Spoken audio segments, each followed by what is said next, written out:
Kailangan na nating ilikas sa mga nasasakupan natin sa lalong madaling panahon. Ayon sa mga nakakalap na balita, ay may balak na sumugod ng mga aswang sa kabilugan ng buwan. Hindi pa rin ba sila nadadala sa nangyari sa kanila nung nakaraan? Ang lakas pa rin talaga ng loob ng mga salot na yan. Mas mainam na maghanda tayo sa paparating na unos. Hindi natin alam kung gaano kalakas ang mga aswang na yan. Habang tumatagal, ay mas lalo silang dumarami. Ngunit mas lumalakas din ako, Apo. Hindi nila kaya ang lakas ng isang mandirigmang kagaya ko. Huwag kang magpakakampante, Laura. Isa ka pa ring tao kahit may kakaiba kang angking lakas. Huwag po kayo mag-alala, Apo. Kaya ko ang sarili ko. Kaya kong protektahan ang nasasakupan natin. Tama si Apo, Diche. Sa pagkakaalam ko, may bagong ritual na gaganapin ng mga aswang kaya mas lalo silang lumalakas. Hindi na lamang siya nagsalita pa dahil ayaw niya magtalo pa sila ng nag-iisa niyang kapatid. Nasa isang tribo sila kung saan ay halos ibus na nila ang kanilang buhay sa pakikipaglaban sa mga aswang. Wala na ang kanilang mga magulang na noon ay kilala bilang pinakamalakas na mandirigma sa kanilang nayon. Namatay sa pakikipaglaban noon sa isang malaking digmaan laban sa mga aswang. Bata pa lamang si Laura noon, ngunit sariwa pa rin sa kanyang alaala ang walang awang pagpaslang ng mga aswang sa kanyang mga magulang. Naroon siya nang mangyari ang insidenteng iyon. Siya ang sinisisi ng lahat kung bakit maraming buhay ang nasawi. Isa na roon ang buhay ng kanyang nakatatandang kapatid na dapat ay susunod na tagapagbana na mamumuno sa kanilang tribo. Dahil sa galit ng mga ito, ay mas lalo niyang pinatunayan ang kanyang sarili. Nagsanay ito ng husto, kaya isa siya sa pinakamalakas na mandirigma sa nayon. Ipinangako niyang poprotektahan niya ang kanyang mga kanayon laban sa mga aswang. Kung ganun lang din, ay mabuti pang magsanay pa ako ng masigit pa sa nakagawian ko. Huwag mo masyadong inaabuso ang katawan mo. Tandaan mo, babae ka pa rin. Babae rin ang aking ina, Apo. Nakipaglaban siya noon sa mga aswang habang nagdadalang tao siya. Alam ko ang lakas mo, ngunit mas mainam na alagaan mo ang sarili mo. Kailangan niyo pang magkaroon ng supling ng kapatid mo upang ipagpatuloy ang lahi natin. Kailangan natin maging mas malakas.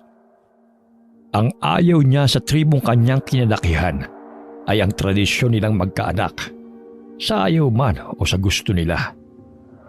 Iilan lamang ang lalaki sa kanilang nayon, kung kaya't ang iilan dito ay halos magkakalapit na ang bawat mga angkan.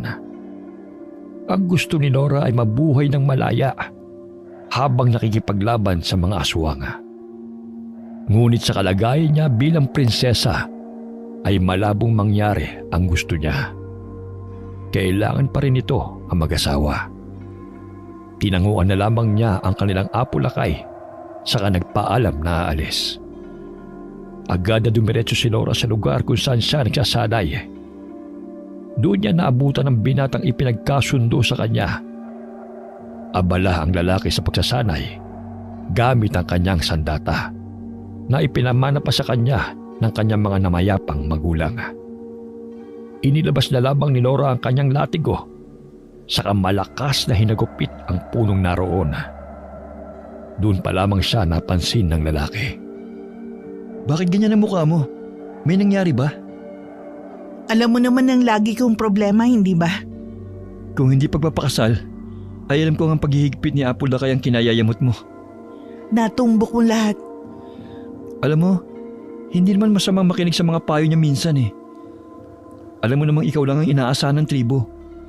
Siyempre maliban na rin sa bunso mong kapatid. Ngunit alam mo naman na hindi gaano magtatagal ang buhay niya dahil sa sakit niya. Huwag mong sabihin yan. Alam kong makakahanap ako ng lunas para sa sakit niya. Hindi ako pwedeng sumuko. Ilang beses nang sinubukan ng mga manggagamot ng tribo ang lahat ng paraan na meron sila. Kahit ang mga sinaunang libro, nagamit na rin. Ngunit ano nangyari? Wala pa rin. mas lalong lumalala ang sakit niya. Hayaan mo akong maghanap ng paraan, Cinco. Tulungan mo na lang ako. O kung ayaw mo man, huwag mo na lang kontrahin ang lahat ng paraang maisip ko. Laura, huwag kang mag-alala. Bilang kaibigan mo, isasamahan kita. Ang sinasabi ko lang, huwag ka masyadong umasa dahil masakit ang mabigo. Alam kong hindi ako mabibigo dahil mahahanap ko ang lunas sa sakit ng aking nag-iisang kapatid.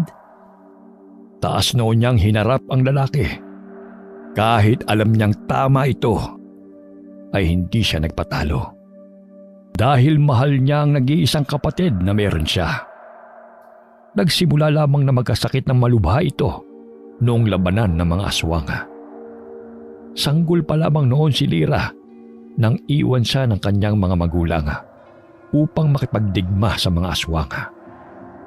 Ang palagay ng mga manggagamot sa kanilang nayon ay isinumpa siya ni Magda, ang aswang na may pinakamalakas na kapangyarihan na nasa kabilang tribo. Masyadong mahina ang katawan ng kanyang kapatid. May malaking pilat sa kanyang likod na siyang palatandaan ng sumpa. Kung yun ang paniniwala mo, nasa likod mo lang ako upang sumuporta sa'yo. Maraming salamat naman kung ganon, Cinco. Halika na, magsimula na tayo sa ating pagsasanay. Inihanda ng binata ang kanyang sandata upang makipagsanay sa babaeng kaharap. Buong tapang nitong inatake ang babae gamit ang espada na kinatatakutan ng mga aswang. Dahil sa angking liksi at galing ni Laura, ay kanyang naiwasan ang pag-atake ng binata.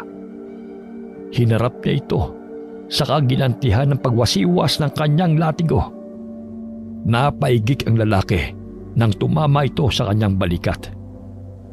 Lumayo ito sa kanya habang hawak ang brasong tinamaan. Dahan-dahan lang, Laura. Tao po ako, hindi ako aswang. Kung maging aswang ka man sa hinaharap, alam mo nang kahihinatan mo. Imposibleng mangyari yun. Dahil ang angkan ko, malakas na manggagamot.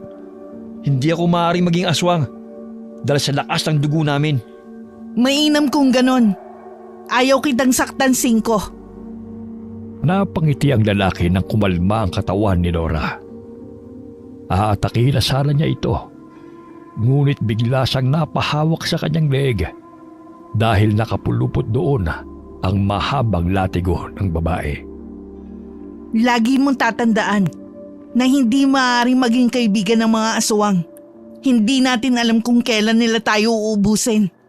Ray, bitiwan mo ako. Bitiwan mo na ako. Naiintindihan mo ba ako, Cinco? Oo, bitaw na. Dahil sa pagsuko ng lalaki, ay agad niya itong pinakawalan sa pagkakagapos. Natawa na lamang siya nang maubo ito habang hawak ang kanyang leeg. Mula naman sa hindi kalayuan, ay nakarinig siya ng malakas na palakpak na may kasamang pagsipol. Hindi pa nakakalapit ang mga ito. Alam niya ng isa sa kanyang kaibigan ang pinagmulan ng pangaasar na yon. Wala ka pa rin talagang kupas, Laura. Taob pa rin sa si Cinco. Halika nga rito, Poy. Para ikaw naman ang makatikim ng latigo ko. Naku, alam kong hindi mangyayari sa akin yun, Laura. Nakikita mo tong bisig ko? Laki, no?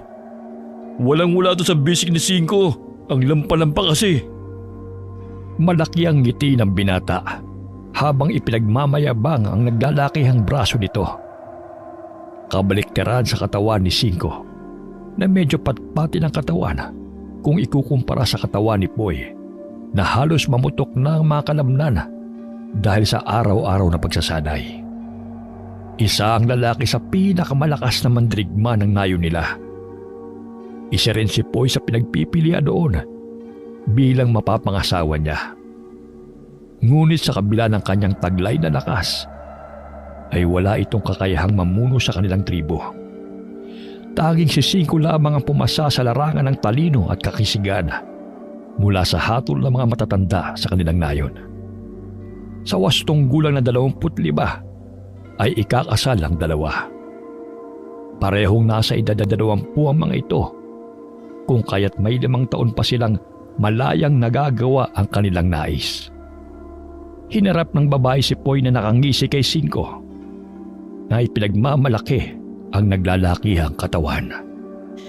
Ipakita mo nga sa akin ang pinagyayabang mong lakas. Ayon sa pagkakaalala ko, buntik na kita mapatumba nun. Hindi ko nakakalimutan ang muntik na pagkakatumba ko noon. Huwag ka mag-alala dahil hindi na ako iinom sa oras na magkaharap ulit tayo. Bakit hindi natin gawin yun ngayon, Poy? Hindi naman sa ayaw ko ha. Hindi lang talaga ako pwede ngayon. Bakit? Natatakot ka bang matalo ulit? Nakarinig ng pagtikhim si Laura mula sa pamilyar na tinig. Nang lingunin niya yon, si Apo Lakay ang bumungad sa kanya. Dahil may ipapagawa ako kay Poy, Laura. Narinig mo yun? May ipapagawa sa akin si Apo. Kaya naman sa kasamang palad, hindi kita malalabanan ngayon. Ang dami mong palusot. Aminin mo na kasi na natatakot ka lang na matalo kita. Hindi totoo yan. Napailing na lamang ang matanda habang hawak ang kanyang tungkod. Tinignan nito si Cinco na hindi pa rin nakakabawi sa pagkakapulupot ng latigo sa kanyang leeg. Nakaupo pa rin ito sa damuhan habang hawak ang leeg dahil sa sakit na tinamo. Kailangan mo ba ng tulong, Cinco? Ayos lang po ako, Apo. Nabigla lang ako sa naging laban namin ni Laura kanina. Sus, malusot ka rin eh. Ang sabihin mo, natalo ka talaga ng babae. Tumayo si Cinco sabay pagpag ng mga dumi na dumikit sa kanyang kasuotan. Tinapunan niya ng seryosong tingin ng binata na siya namang nagpatras dito. Nakakabawas ba ng pagiging lalaki matalo ng isang malakas na babae? Hindi naman yun ang gusto kong iparating ah. Ano ba gusto mong iparating? Gayong malinaw naman na ipinapahiwatig mong nakakahiyang matalo ng isang babae. O siya, tama na. Baka kayo naman mamaya magtunggalin yan. Tulungan niyo na lamang ako sa pinapagawa kong bakod sa may bandang gubat. Hindi ganong malakas ang proteksyon natin sa lugar na yon. Tutulong ako, Apo. Kahit nga po ako na ang gumawa para makapunta na rin ako ng gubat. Hindi maaari, Laura. Tanging ang mga kalalakihan lamang ang pinapayagan kong pumunta sa lugar na yon. Puntahan mo na lamang ang iyong kapatid na abala sa paggawa ng mga gagamitin natin panlunas sa mga sugat ng ating mga mandirigma. Mas pipiliin ko na lang po na makipaglaban sa mga aswang kesa umupo sa kubo ng buong araw para sa pagdidikdik ng mga halamang gamot na yon.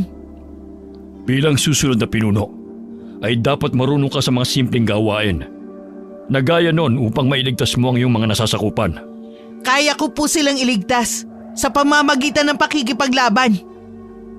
Tinapik-tapik ni Poy ang kanyang balikat na siyang kinainis nito. Alam niyang pang-aasar labang yun sa kanya ng binata sa tuwing pinagsasabihan siya ni Apo Lakay. Pumunta ka na kung nasaan ang iyong kapatid, Laura. Tulungan mo na siya ron. Kami naman ang mga binatang ito ay lalakad na.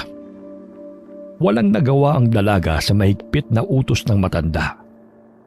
Malakas ang mga padyak nito pauwi sa layon kung saan naroon ang karamihan ng kanilang mga mamamayan. Hindi na lamang nito pinansin ang tingin sa kanya ng mga taong naroon. Alam na nito ang iniisip nila sa kanya. Isang kamalasan na hindi nararapat pang mabuhay kasama nila. Dumiretso na lamang ito sa kubo kung nasaan ang kanyang kapatid na kinagigiliwan ng mga taong naroon. Masaya silang nagkukwentuhan tungkol sa mga masasayang pangyayari sa loob ng nayon. Nang makita siya ng mga ito, ay agad silang nagpaalam kay Lira. Ipinagkibit malikat na lamang nito ang kanilang reaksyon.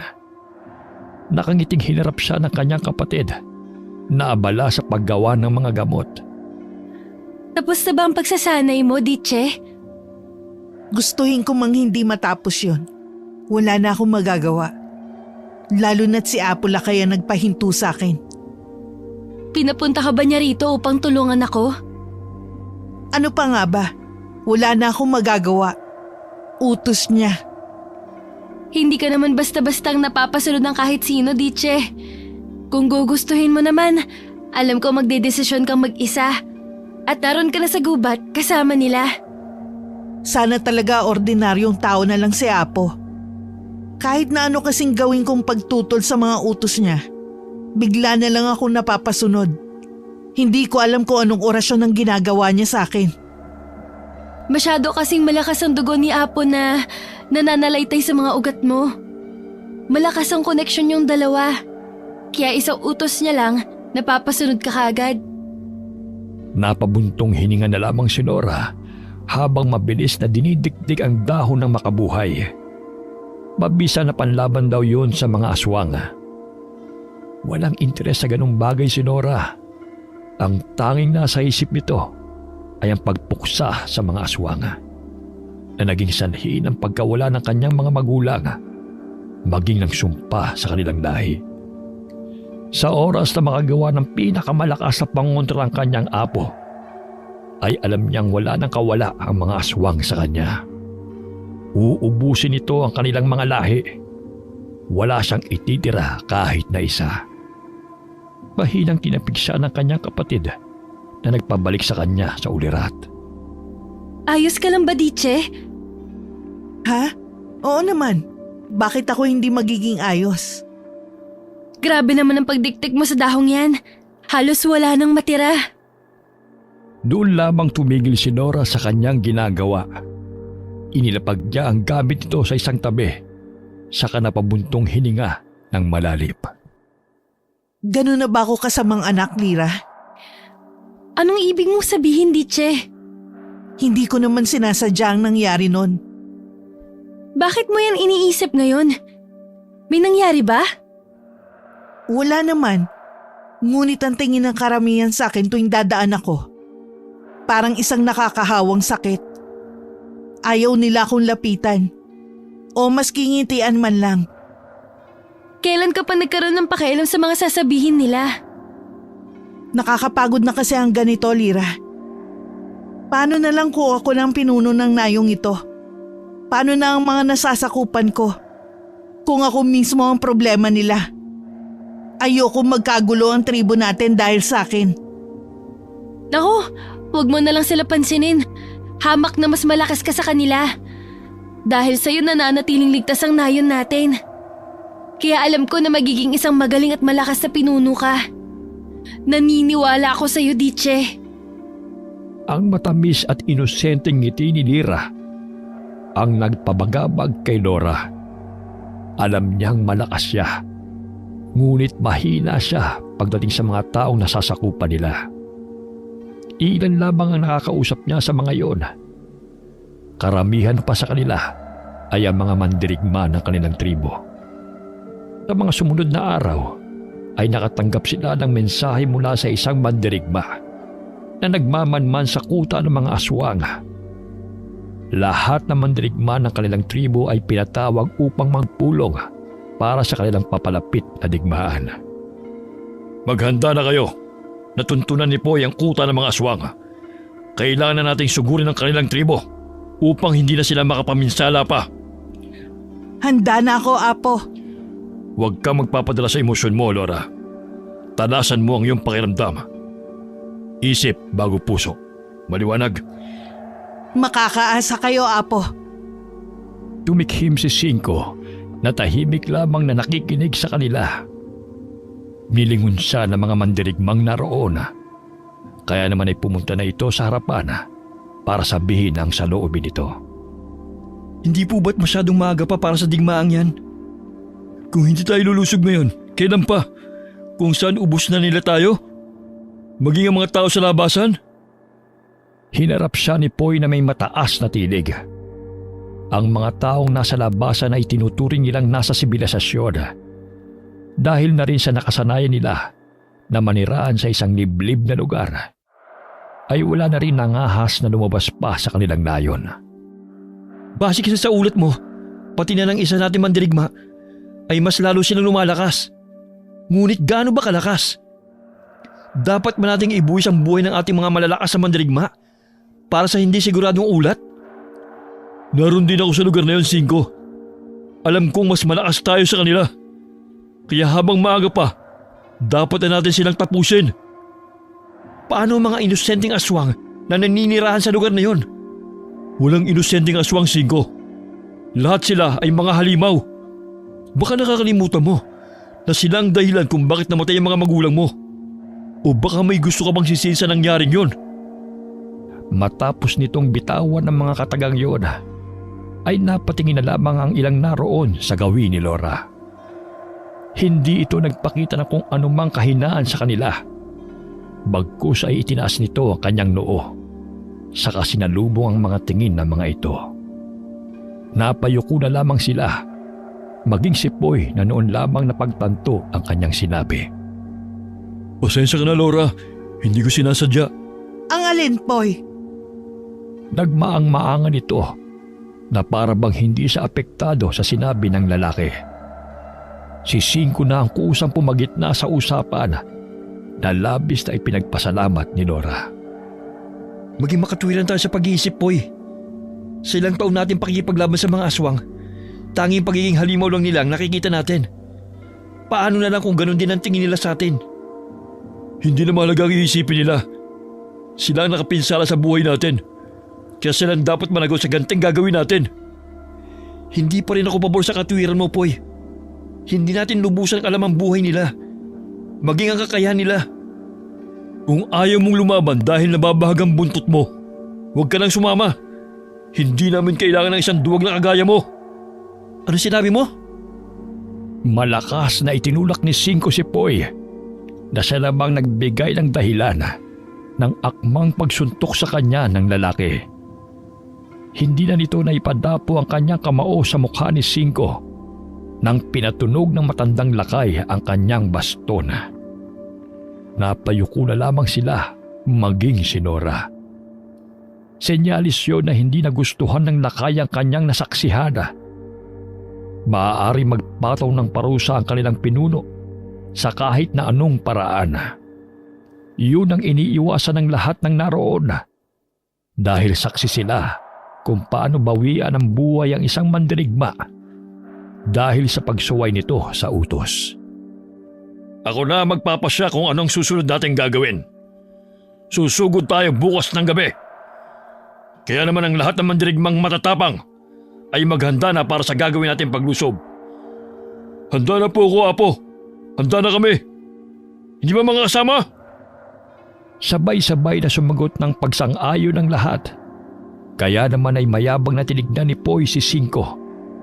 Natahimik labang na nakahalukip-kip sa isang tabi. Humayo na kayo para maghanda ng kakailanganin sa digmaan bukas. Masusunod, Apo. Mga kasama, halina kayo. Ikaw naman, Cinco. Manatili ka muna rito. May mahalaga tayong pag-uusapan. Napangisi na lamang si Poy bago umalis sa lugar na yun kasama ang mga mandirigma. Nagpaiwan na lamang si Nora upang makinig sa kanilang usapan. Hindi yun inalintana ng matanda dahil agad itong kinausap si Cinco nang tuluyan ng makalabas ang mga mandirigma. Bumabagabag ba sa'yo ang gagawin natin, Cinco? Kung sasabihin ko po bang oo, hindi na tayo susugod. Kailangan natin silang maunahan. Kung may pag-aalinlangan ka, maaari kang manatili na lamang sa nayon. Kaya ko pong ibuhos ang buhay ko alang-alang sa kaligtasan nating lahat. Ngunit ibang pakiramdam ko sa gagawin nating hakbang. Kaya nagustuhan ka ng mga matatanda dahil sa angking talino mo. Huwag kang mag-alala, Cinco. Alam kong magtatagumpay tayo sa gagawin nating hakbang. Tahimik lamang na napatango ang binata. Tinignan siya nito sa mata. Kaya naman ay agad na napaiwas si Nora. Alam niyang humihingi ito ng tulong sa kanya upang pigilan ang paparating na digmaan. Gusto na rin matapos ni Nora ang labanang iyon. Kaya naman ay hindi na siya nagsalita pa para kumbinsihin ang apo. Kinabukasan, nakahanda na ang lahat para sa pagsalakay. Si Poy ang nanguna patungo sa kuta ng mga aswang. Tahimik lamang sila na nakasunod ni Cinco sa hulihan ng hanay ng mga mandirigma. Pwede kang manatili sa nayon kung hindi ka talaga mapalagay sa gagawin natin. Ano bang naulinigan ko? Nasa pupuntahan nating kuta ang librong itim na maaari makagamot sa sakit ng iyong kapatid. Bakit mo sinasabi sa akin to, Cinco? Gusto kitang tulungan, Laura. Kaya ako sumama kahit hindi ako sang-ayon dahil gusto kong tulungan kang makamit ang ninanais mo. Sigurado ka ba sa narinig mo? Saan natin pwedeng makuha ang librong itim na yon? Si Apulakay na mismo nagsabi. Si Poy ang inatasan nilang kumuha ng librong yon. Ngunit alam kong wala silang balak na ipaalam sa'yo ang plano nila. Nagtatakang napatingin na lamang si Nora sa lalaki. May inilabas itong maliit na papel.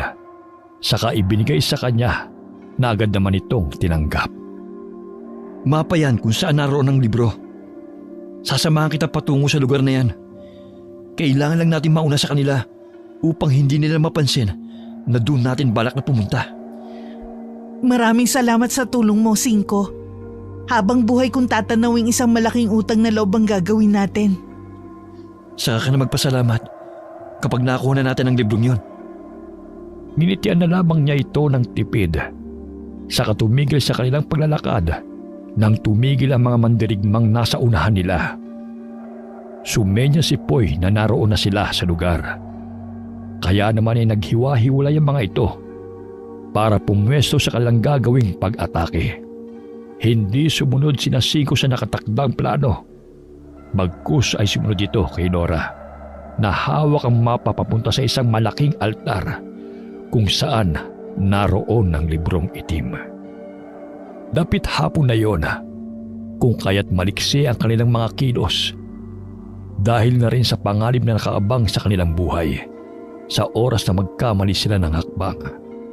Narinig ng mga ito ang alulong ng iba't ibang uri ng hayop. Tanda ng nalalapit na pag-atake na gagawin ng kanilang mga kasamahan. Bilisan mo, Cinco. Kailangan natin makabalik bago pa nila mapansin na wala tayo sa ating pwesto. Dito tayo dumaan sa kakahuyan para makarating kagad tayo ron. Sinaulo mo ba ang mapa? Parang alam mo na ang pasikot-sikot sa lugar na to. Hindi ako sigurado. Ngunit sa palagay ko, parang nakapunta na ako rito eh. Agad na hinablot ni Laura si Cinco sa isang silid. Sinenyasan niya sa isang gawi ang lalaki kung saan naramdaman niya na may paparating.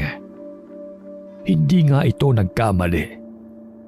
Dahil sa hindi kalayuan ay narinig niya ang pag-uusap ng mga paparating. Batid kong nalalapit na ang paglusob ng mga mandirigma.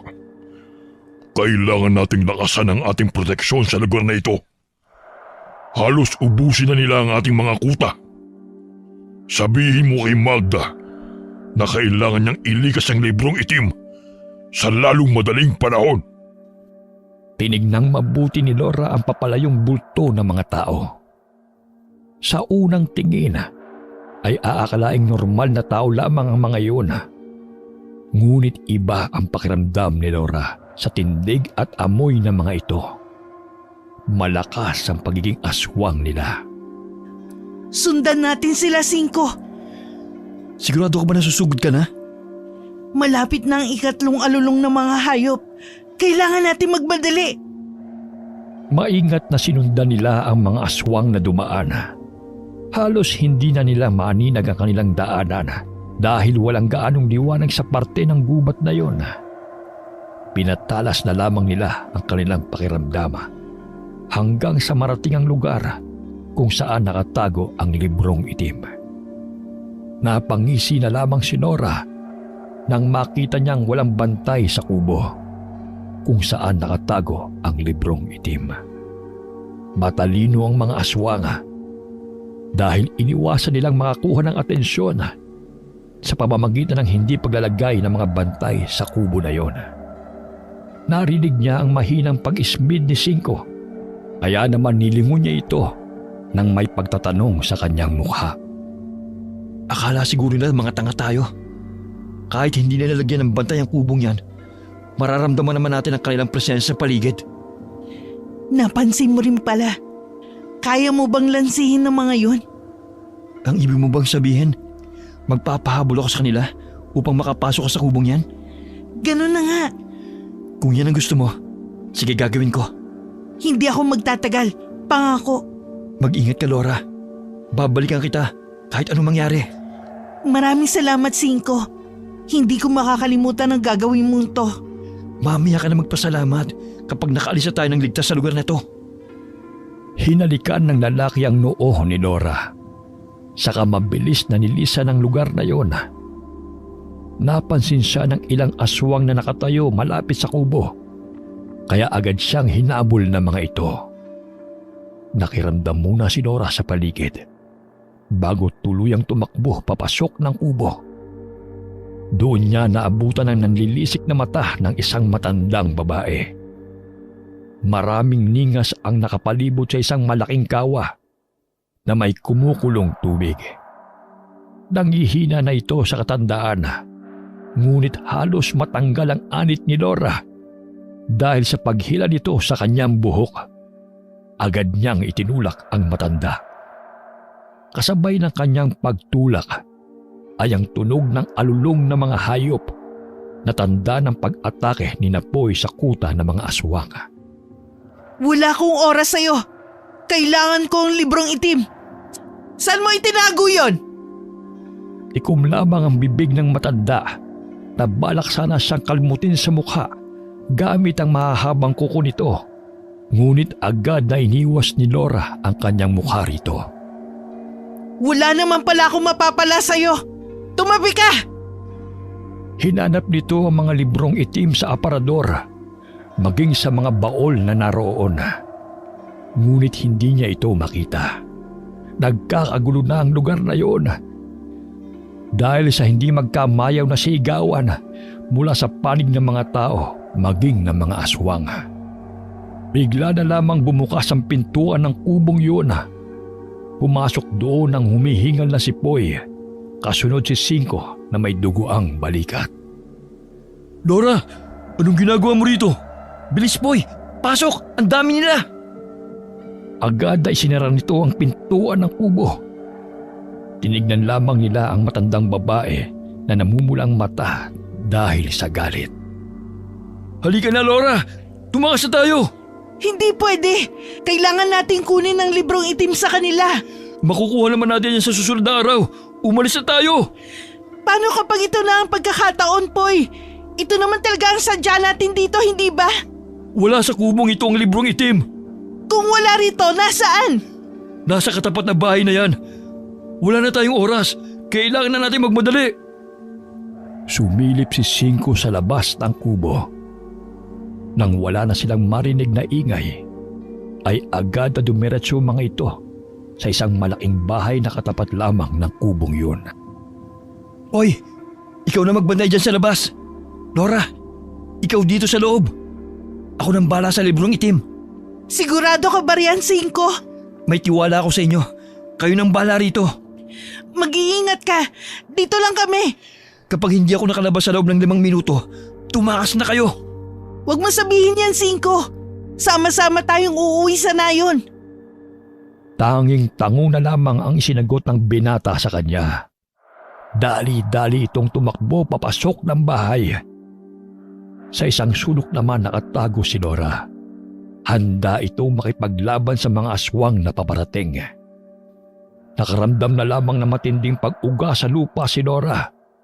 Kasabay noon ay sigaw ni Cinco na tumakas na sila. Cinco! Cinco! Poy! Poy, si Cinco! Umalis na tayo, bilis! Teka lang. Librong itim yun? Saan? Yung bang nasa altar? Nandito lang pala yan. Kunin mo na ang librong itim. Umalis na tayo sa lugar na to. Paano si Cinco? Baka buhay pa si Cinco, Poy. Kaya niya na ang sarili niya kung sakaling buhay man siya. Ang mahalaga, makuha mong librong yan kung saan isinakripisyo ni Cinco ang buhay niya. Pero, Poy! Isang mahabang ungol ang pinakawala ni Cinco na animoy nasasaktan siya. Agad na hinila ni Poy papalabas si Nora sa lugar na yon. Pagkalabas pa lamang nila sa malaking kubong yon, ay sumalubong na sa kanila ang mga bangkilan na nakapalibot sa labas ng kubo. Matalim ang tingin nito sa kanila, lalong-lalo na kay Nora na may hawak ng librong itim. Agad na iwinasiwas ni Nora ang kanyang dalang latigo nayari sa buntot pagi. Kaya naman ay napaatras sa mga ito. Ang ilan sa mga bangkilan ay nasa itaas ng puno, nagmamatsyag sa bawat galaw nila. Kulang-kulang 20 ang mga naroon. Kampante si Laura na agad nilang mapupuksa ang mga aswang na nakaharang sa kanilang daraanan. Nakarinig sila ng malakas na alulong na halos nagpadagundong sa buong lugar na yon. Parang mga pusang nabahagang mga buntot ng mga bangkilang nasa kanilang harapan. Napatungo ang mga ito. Kaya naman ay naging alerto si Laura sa paparating na nilalang. Mag-iingat ka, Laura. Malakas ang kalaban natin. Nakahanda ako, Poy. Uuwi pa tayo ng ligtas mula rito. Sana nga. Huwag kang mamamatay, ha? Ikaw ang huwag mamamatay. Uuwi pa tayo. Nakarinig sila ng isang malakas na halakhak mula sa likuran ng hanay ng mga bangkilan. Halos himatayin si Laura dahil sa panghihina mula sa presensya ng bagong dating. Saan nyo naman balak gamitin ang librong itim na yan? Hindi mo na kailangan pang malaman. Sino ka? Magpakita ka! Ang may papayo ko lamang sa iyo ay huwag mo nang ilabas pa sa nayong ito ang librong yan kung ayaw mong masaktan. Nagpapatawa ka yata. Hindi ako naparito para utusan mo. Naramdaman ni Laura ang paglapit ni Poy sa kanyang likuran. Narinig niya ang mahinang bulong nito na nagpalaki sa kanyang mga mata. Kung hindi ako nagkakamali, Laura, narito ang pinuno ng mga aswang. Nararamdaman kong lakas niya. Iwan nyo rito ang librong itim na yan. Sagrado para sa aming mga aswang ang hawak ninyo.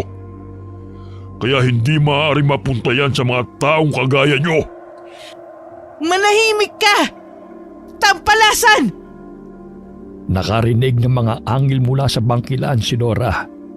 Mula sa taas ay sinugod siya ng bangkilang lumilipad. Napahawak na lamang ito sa kanyang pisngi dahil sa kalmot nito. Napaigik na lamang sa sakit si Laura. Naramdaman nito ang pagpatak ng dugo sa kanyang pisngi. Dahil sa likas ng mga aswang ang kanyang nasa harapan, ay dahan-dahang lumapit ang mga ito sa kanya dahil sa amoy ng dugo na pumapatak sa kanyang pisngi.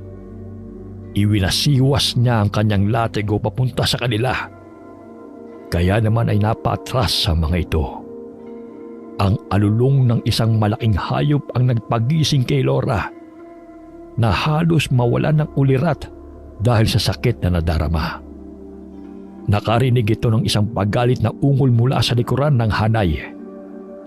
Kaya naman ay bumalik ang dating ayos na mga ito. Ang umalmot kay Laura ay bumaba mula sa itaas ng puno. Saka pumunta kung saan nagmula ang malakas na ungol. Ano ang karapatan mong magdesisyon? Walang hiya ka! Noon lamang naaninag ni Laura ang mukha ng aswang na nasa likod ng hanay.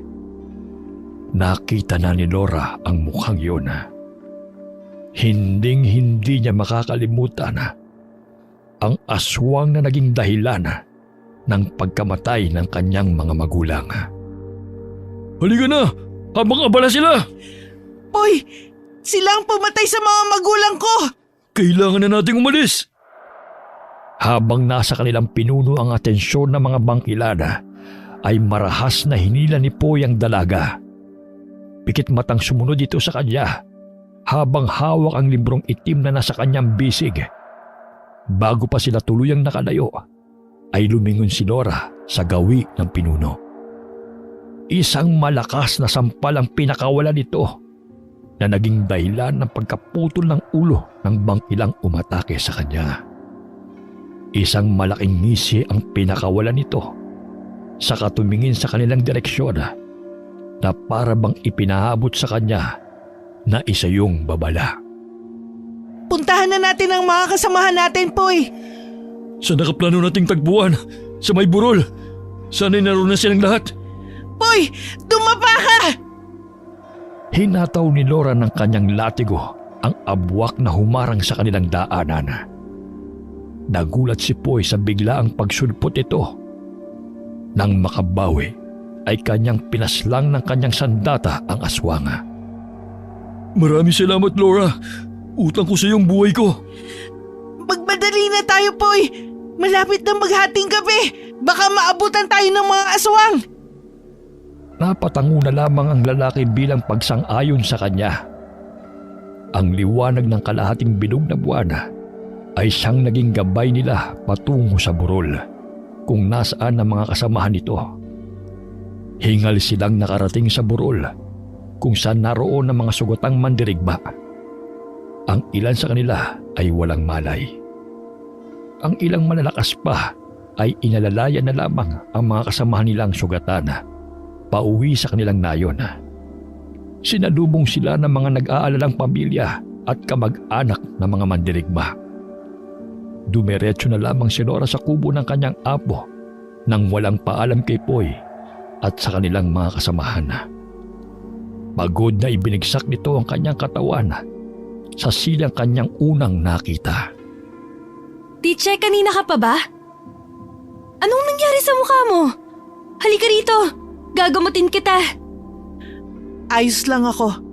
Mas kailangan mong gamutin ng mga sugatan sa labas. Pero mukhang malalim ang kalmot dyan sa mukha mo. Hindi ko ikakamatay to. Lumabas ka na ron. Mas kailangan nila ang tulong mo. Walang nagawa si Lira kung hindi ay sundin na lamang ang utos ng kanyang nakatatandang kapatid. Dala-dala ang mga gamot ay agad itong lumabas ng may pag-aalala. Napapikit si Laura dahil sa pagod. Ngunit nakarinig siya ng hindi pantay na yabag sa sahig na gawa sa kawayan. Yun ang kanyang apo. Naramdaman niya ang tahimik na pagmamasid nito sa kanya. Nariyan sa altar ang librong itim na nililihim niyo sa akin. Kung nagtataka ka kung paano ko nalaman ang tungkol dyan, si Cinco ang nagsabi sa akin. Si Cinco rin ang naging daan kung bakit ko nakuha yan. Pikit mata niya yung sinabi sa matanda. Pinipigilan niyang pumatak ang kanyang luha. Pinaghalong pagod at lungkot ang kanyang nadarama. Napabuntong hininga na lamang ito ng malalim, saka iminulat ang kanyang mga mata. Naroon ang kanyang apo na titig sa librong itim na may nandidilim na ekspresyon. Nasaan si Cinco? Hindi ko alam. Hindi namin alam kung buhay pa ba siya o tuluyan ng nalapa ng mga aswang. Bakit niyo hinayaang maiwan si Cinco roon? Sinubukan namin siyang sagipin, ngunit hindi namin nagawa. Sinubukan niyo ba talaga? O tuluyan kayo nadala sa pagiging sakim niyo sa kapangyarihan? Bakit niyo kami sinisisi, Apo? Hindi ba't ikaw ang nag-utos kay Poy na kunin ang librong itim? Kung si Poy ba ang naiwan doon, ganito rin ba ang magiging reaksyon niyo? Pantay-pantay ko kayong inaalala, Laura. Hindi, Apo. Malinaw naman sa lahat na mas pinapaboran mo si Cinco sa lahat ng mga mandirigma mo. Kami ni Lira ang kadugo mo. Ngunit mas malapit ka kay Cinco. May dapat ba kaming malaman? Huwag mong ibinabalik sa akin ang kasalanan ginawa mo. Sa akin ibinilin si Cinco. Ngunit Ano, Apo? Ngunit napahamak rin siya kagaya ng kanyang mga magulang nang dahil sa akin? Ako ang kamalasan sa nayong ito, hindi ba? huwag mong sabihin yan. Hindi mo kasalanan ang nangyari noon. Ngunit ang nangyari ngayon ay may magagawa ka sana. Nanghihinayang ako sa lakas mo. Hindi ko ginusto ang nangyari, Apo. Ginawa ko lang ang alam kong makakatulong kay Lira. Sa tingin mo ba ay magagamot si Lira sa sakit niya sa pamamagitan ng librong itim na yan? Hindi na nakasagot pa si Laura nang bigla silang makarinig ng isang malakas na pagbagsak ng gamit. Nang lingunin niya ang pinagmulan doon, ay nakita niya ang luhaang mukha ni Lira. Ano ibig sabihin nito, Apo? Tiche! Lira, magpapaliwanag ako. Hindi ka pa rin tumitigil sa paghahanap ng lunas sa pesteng sakit na to, Laura? Huwag mo nang ipilit ang mga makaluwang paraan ng paggagamot. Sumpa na tong sakit ko! Wala na tong lunas! Hanggat nabubuhay ako, Lira, walang sakit na walang lunas. Gagawin ko ang lahat upang mailigtas ka lang. Maligtas ako o ang sarili mo sa pamumuno sa nayong to? Baka sarili ka, Laura. Sarili mo lang iniisip mo. Hindi totoo yan. Lahat ng ginagawa ko para sa'yo. Lahat ng sakripisyong ginagawa ko para sa ikabubuti ng nayong ito. Kaya wag mong pagdudahan ang intensyon ko. Isang malakas na tunog ng baston ang nagpatigil sa pagsasagutan nilang dalawa. Hindi na sumagot pa si Lira dahil sa takot nito sa matandang lalaki. Tumigil na kayo sa pagbabangayan nyo! Lira! Nakakalimutan mo na ata ang salitang ditse. Ikaw naman, Laura. Kailangan natin mag-usap kasamang matatanda sa nayon. Susubukin natin ang bisa ng librong itim. Alang-alang sa pagsasakripisyo na ginawa ni Cinco. Pero Apo, Makakalis ka na, Lira. Mag-uusap pa kami ng kapatid mo. Nang tuluyang makaalis si Lira, ay tahimik na binuklat ng matanda ang librong itim. Pinasadahan lamang niya ng tingin ang bawat pahina nito, saka tumango-tango. Hindi ko inaasahan na may makakarinig pala sa pag-uusap namin. Kung ito nga ang totoong librong itim, kahit papano ay nagtagumpay tayo sa ating layunin. Ibig nyo bang sabihin, ang librong itim ang pakay nyo? At hindi ang magapi ang mga aswang na yon? Ang librong itim ang pinagkukunan nila ng lakas. Kung wala ito, hindi rin sila makakapinsala sa mga tao.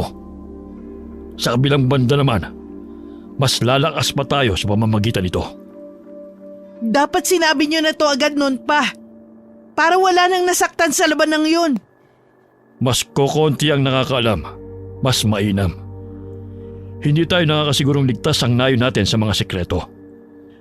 Para nyo na rin kami niloko nun, Apo. Ginamit nyo lang kami para mapasakamay nyo ang librong itim na yan. Pinoprotektahan ko lamang kayo. Kung hindi mo'y nauunawaan ngayon, alam kong darating din ang araw na maiintindihan mo rin yon. Tapos na ang usapang ito, Apo. Hindi nyo na ako magagamit sa susunod. Isipin mo na lang din na para kay Lira ang ginawa mo. Wala tayong pinagkaiba. Dahil alam kong kinuha mong librong ito para sa kanya. Nagkakamali ka.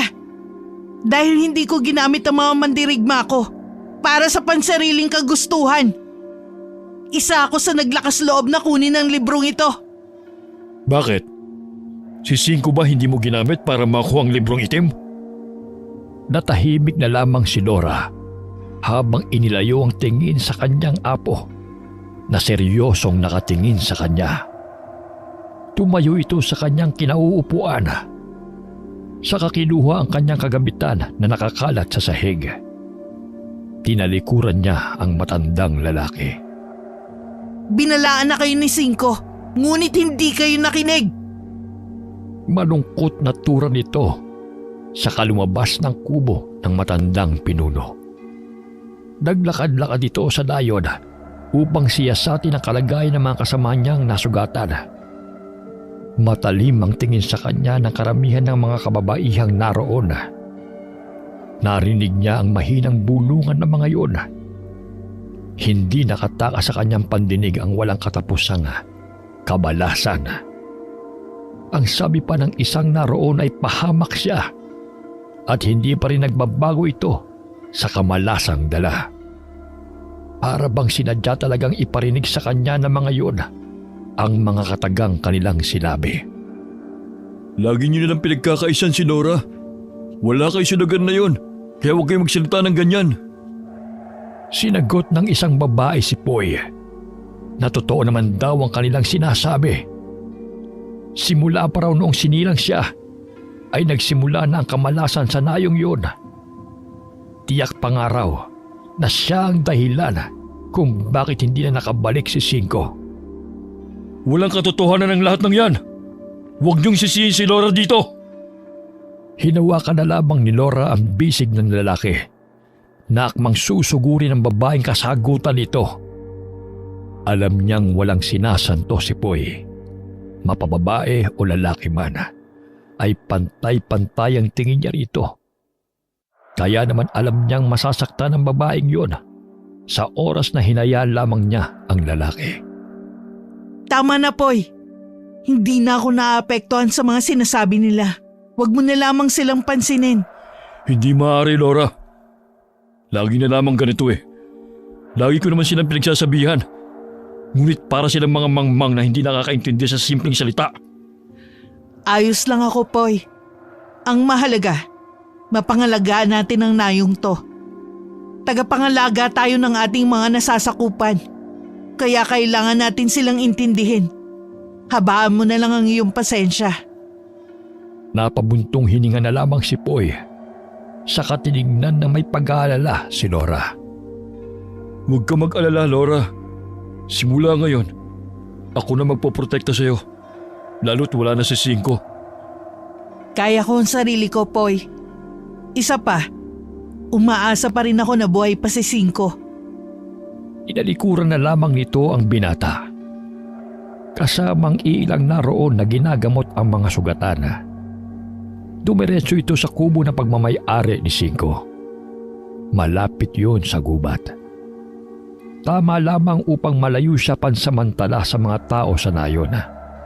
Lalong-lalo na sa kanyang apo lakay. Dumaan ang mga araw na ang ginawa lamang ni Laura ay magsanay na magsanay. Maging ang parte ng gubat na ipinagbabawal sa kanya ni Apo Lakay ay pinuntahan ito upang masigurong ligtas ang kanilang nayon.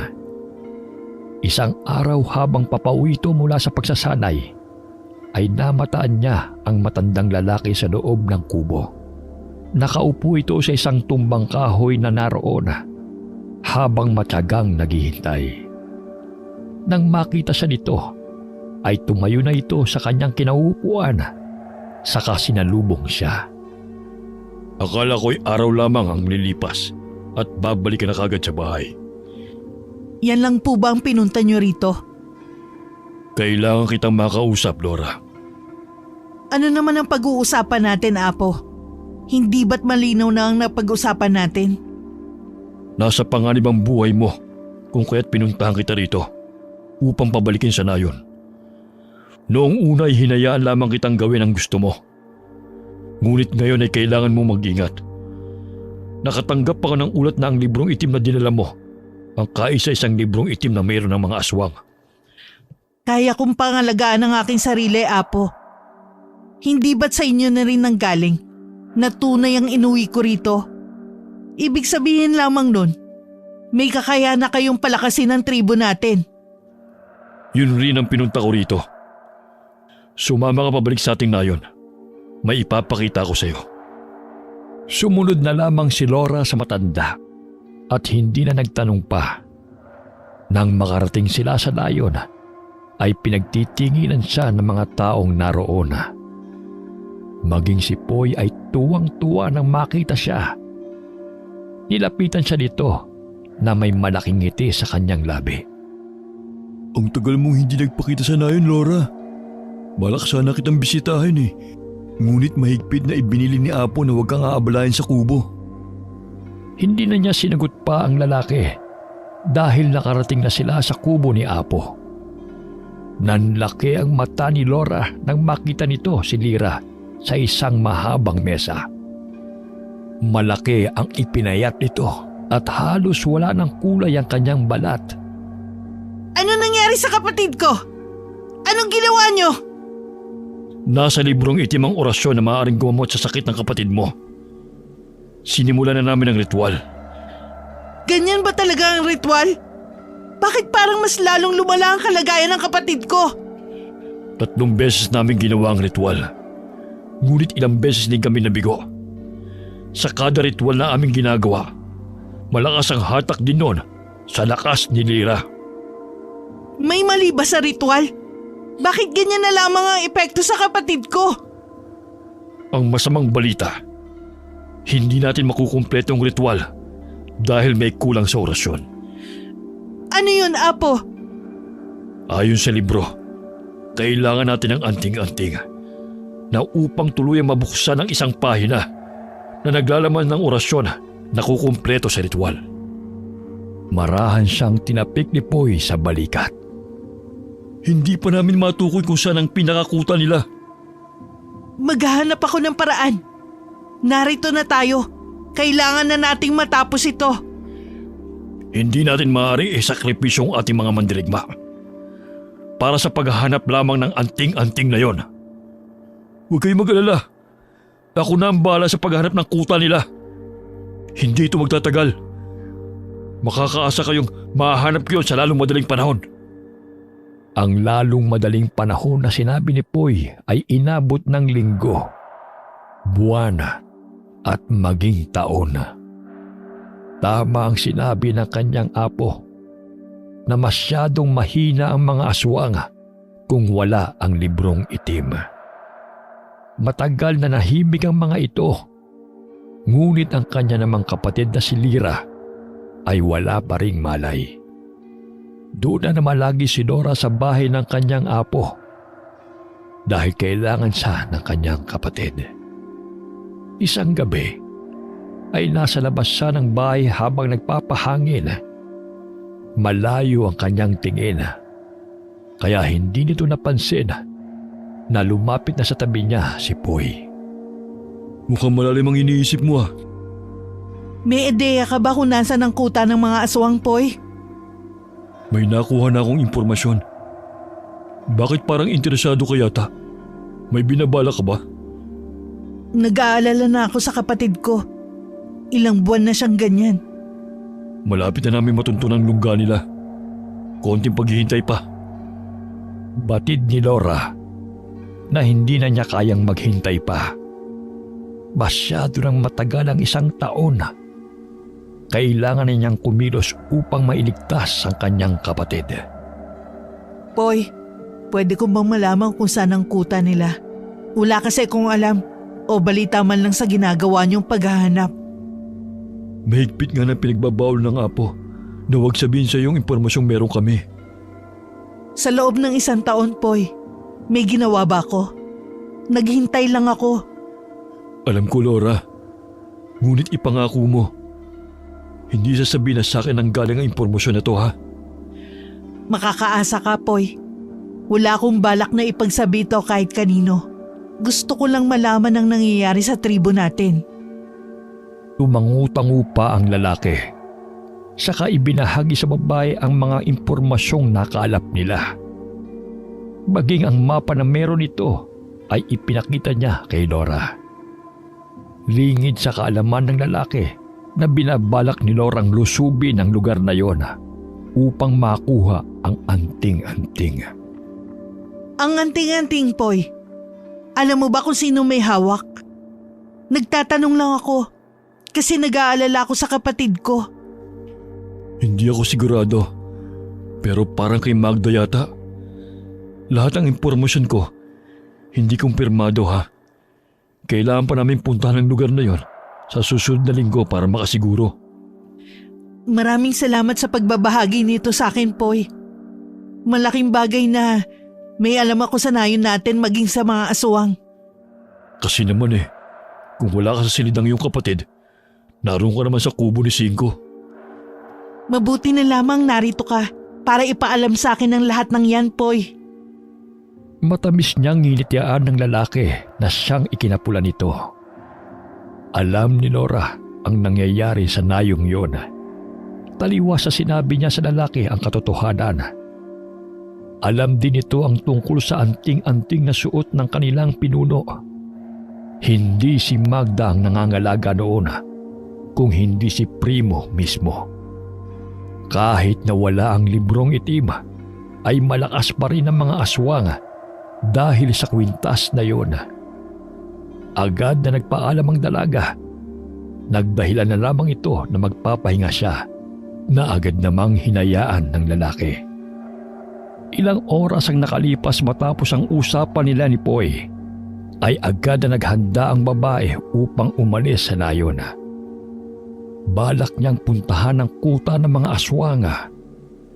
Inaalala nito ang bawat detalye ng mapa na ipinakita ni Poy. Iginuhit niya yon sa papel. Bago siya umalis sa layon, ay tinignan muna nito ang kanyang kapatid na mahimbing na natutulog sa kanyang silid. Huwag kang mag-alala, Lira. Babalik akong ligtas. Gagawin ko ang lahat upang matapos ang ritual. Dahan-dahan itong isinarado ang pintuan. Saka naglakbay sa kadiliman ng gabi. Baon niya ay tanging lakas ng loob, maging ang latigong kasangga niya sa lahat ng laban. Ilang oras ang kanyang ninakbay na walang katiyakan kung magtatagumpay ba siya sa kanyang pupuntahan. Magpapahinga na sana ito, ngunit may naaninag siyang malaking baboy ramo, hindi kalayuan sa kanyang kinaroroonan. Nag-anyong tao ito. Agad namang nagtago si Nora sa isang puno.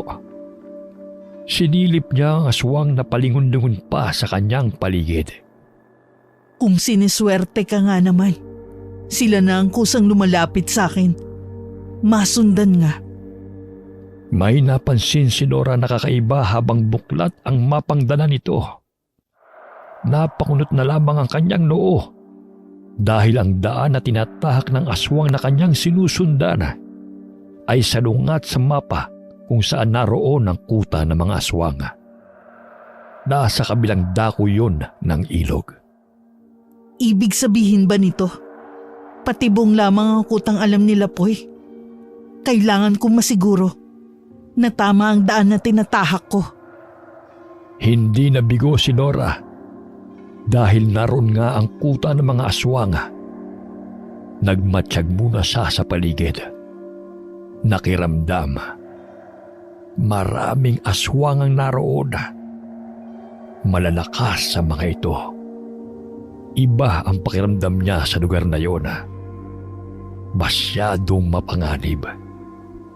Kailangan niyang umalis sa lalong madaling panahon. Umatras siya para maghanap ng matataguan.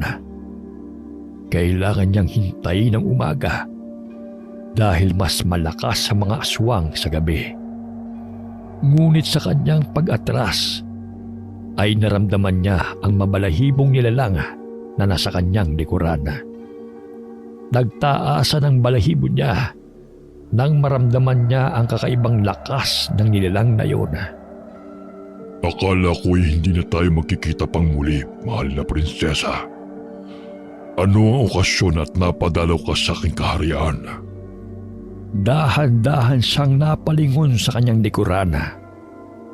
Kaharap niya ang aswang na nakita niya 1 taon na nakakalipas. Yun ang kumitil sa buhay ng aswang na kumalmot sa kanyang mukha.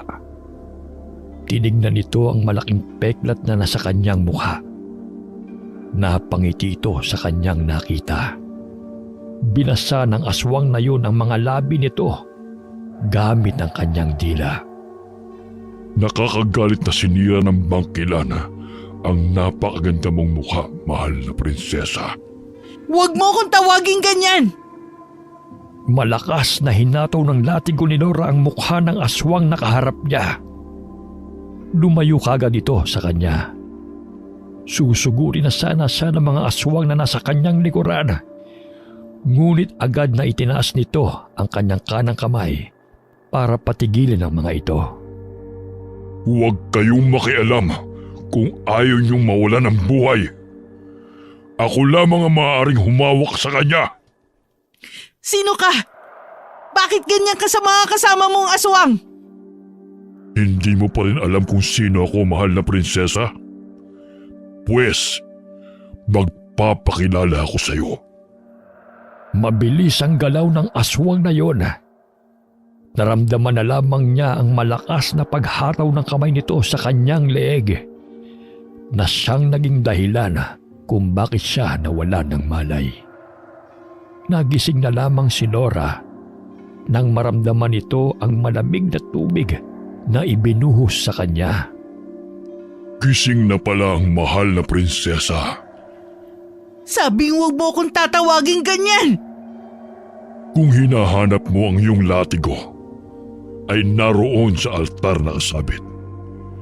Hindi magtatagal, ay kasama mo na rin ang iyong latigo na nakasabit dyan. Nanlaki ang mga mata ni Nora nang mapagtanto niya kung sino ang kaharap niya. Suot ng aswang na yun ang kwintas na kanyang kailangan. Ikaw ang pinuno? Mabuti naman at nakilala mo na ako. Malulungkot na sana ako eh. Biglang bumukas ang pintuan ng silid na yon.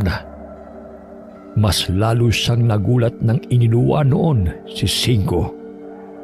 Ang dating patpati na kababata niya ay may makisig na pangangatawan na.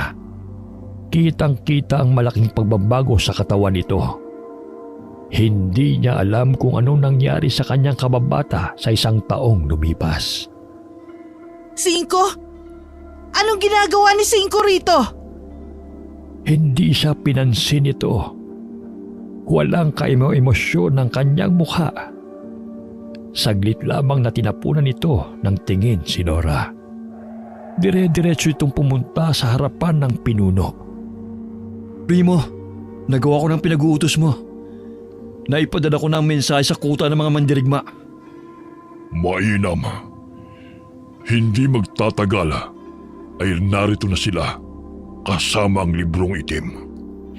Sa tingin niyo ba gagawin niya ni Apo? Bakit hindi? Ikaw ang susunod na pinuno ng mga mandirigma. Ang iyong kapatid ay kasalukuyang nasa sumpa ni Magda. Ikaw lamang ang maaaring pumalit kay Nakay. Ito ay ayon na rin kay Cinco. Sa loob ng 1 taon, maraming nagbago, Primo. Anong ginawa mo kay Cinco? Bakit may aswang na siya? Wala kaming ginawa sa kanya. Sa katunayan, ay isa siya sa amin. Hindi totoo yan! Hindi pa rin ba malinaw sa'yo? Ako si Primo, ang kasalukuyang pinuno ng mga aswang. Si Dos ang aking kapatid. Ganon din sina 3 at 4. Sa tingin mo, sino si Cinco? Walang iba kung hindi ang kinikilala niyong Cinco na pinanaki niyo bilang mandirigma. Imposible! Huwag kang magsinungaling! Tiningnan ni Nora si Cinco, ngunit umiwas lamang ng tingin ng binata. Siya rin ang susunod na pinuno ng mga aswang.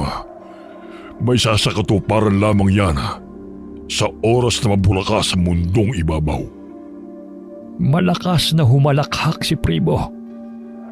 Napansin na lamang ni Nora ang pag-ismid ni Cinco. Dire-diretso lamang ang lakad nito palabas ng silid na yon. Hindi na siya nagpaalam pa sa pinuno. Biglang nagbago ang ekspresyon ni Primo nang tuluyang makalabas si Cinco sa lugar na yon. Katulad siya ng kanyang ama na matigas ang ulo. Kung hindi lamang siya namatay, ay tiyak na siyang namumuno sa lugar na ito. Mabuti na lamang at namatay siya. Ibig sabihin, may balak kang kitlin ang buhay ni Cinco? Kung binabala ko yan, ay dapat noon pa kung saan mahina siya at selyado ang pagiging aswang niya. Dahil sa inyo, hindi gaanong malakas ang kapangyarihan ni Cinco. Tinulungan lamang namin siya na ipalabas ang tunay na kakayahan niya. Sa gilid ng altar ay may lumabas na mga abwak. Sa palagay ni Laura ay hindi na nila kayang mag-anyong tao. Kasunod ng mga abwak ay ang pamilyar na mukha ng isang babae. May dala itong lalagyan ng kanyang kamay. Ikaw? Buhay ka? Bakit naman mamamatay si Magda? Mabubuhay pa siya ng 1 siglo. Hindi basta-basta namamatay ang isang Magda. Nilapitan siya nito na may galit sa kanyang mukha. Hindi tulad noong unang pagkikita nila na hindi siya halos makatayo. Malakas ang babaeng kaharap niya. Hinawakan ito ang kanyang mukha ng mahigpit. Huwag mo nang dagdagan ng peklat sa mukha niya, Magda. Kung hindi siya kayang iligtas ng kanyang tribo, ay pwede ko siyang maging reyna. Mamamatay muna ako bago mangyari yan! Pwes, ipasok niyo sa kulungan ng babaeng yan. Huwag niyong pakainin ng kahit na ano. Kahit ang painumin ay huwag niyong gagawin. Tignan lang natin kung hanggang saan ang tapang mo. Kung nagawa namin kay Cinco yan noon, ay magagawa rin namin yan sa'yo. Hindi ako si Cinco! Malakas na natawa si Primo sa kanya. Kinaladkad siya ng mga bangkilang naroon. Ipinasok siya ng mga ito sa isang madilim na kwarto. Pinakiramdaman muna nito ang silid na iyon. Walang gumagalaw. Kaya tiyak si Dora na mag-isa lamang siya roon. Dahan-dahan siyang naglakad nang may matapakan siyang matigas na bagay. Ano to? Buto? Buto ng tao? Dito nila dinadala mga bihag nila. Dito rin nila ako nilagay noon. Cinco? Anong ginagawa mo rito? Ililigtas ka. Narinig ni Laura ang mahinang hagik-gik ng binata. Maya-maya pa ay nagkaroon ng liwanag sa loob ng silid. Doon lamang niya naaninag ang kabuuan ng lugar. Maraming butong nagkalat doon. Maging ang amoy ay hindi kaya-aya. Kailangan mo nang makalis sa lugar na ito. Tumakas ka na, Laura. Hindi maaari. Dapat kasama kita. Kailangan natin bumalik sa nayon. Gustuhin ko man, hindi na pwede. Lumabas ang totoong katauhan ko, Laura. Nasa dugo ko ng pagiging aswang. Kaya naman, hindi na ako pwedeng manirahan kasama nyo. Sumama ka sa akin, Cinco. Ikakasal pa tayo, hindi ba? Nakaplano na ang lahat para sa atin. Umiling ang lalaki. Ngumiti ito ng pilit. Ngunit mapapansin pa rin ang lungkot sa mga mata nito. Magiging mabuting asawa si Poy sa'yo. Sasagot na sana si Laura nang may iniabot si Cinco sa kanya. Yun ay ang kanyang latigo. Hindi ako maaaring umalis dahil may kailangan akong kunin sa lugar na to. Ano yun? Baka makatulong ako. Alam ko ang pasikot-sikot sa lugar na ito. Ang anting-anting. Yun ang kwintas ng pinuno ng mga aswang. Kailangan ko yun upang mailigtas ang buhay ni Lyra. Wala kay Primong hinahanap mo. Ano? Sigurado akong nasa kanya yon. Sa tingin mo ba, na kay Magda yon? Matagal nang wala rito ang kwintas na yon. May pumasok sa loob ng nayon na ito. Ang buong akala ko pa nga, kayong lumusob dito. Wala sa amin ang kwintas na yon. Matagal na naming hinahanap yon.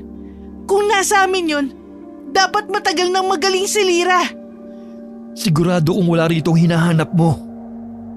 Marahang binuksan ni Cinco ang pintuan ng silid. Inalalayan niya palabas si Laura. Dito tayo dumaan. Abala sila Primo sa gawin yon dahil may ginagawang orasyon si Magda. Sumunod lamang ang dalaga kung saan siya dalhin ng binata. Hindi naman nagtagal ay nakarating sila sa ilog na humahati sa tribo ng mga aswanga. Hanggang dito na lamang kita mayahatid. Kailangan kong bumalik sa nayon. Hindi maaari dahil alam kong sasaktan ka nila sa oras na malaman nilang nakatakas ako. Halika na! Mahigpit na hinawakan nito ang kamay ng lalaki. May pag-aalinlangan man ay sumunod ang lalaki sa kanya. Mabilis ang naging mga hakbang nila.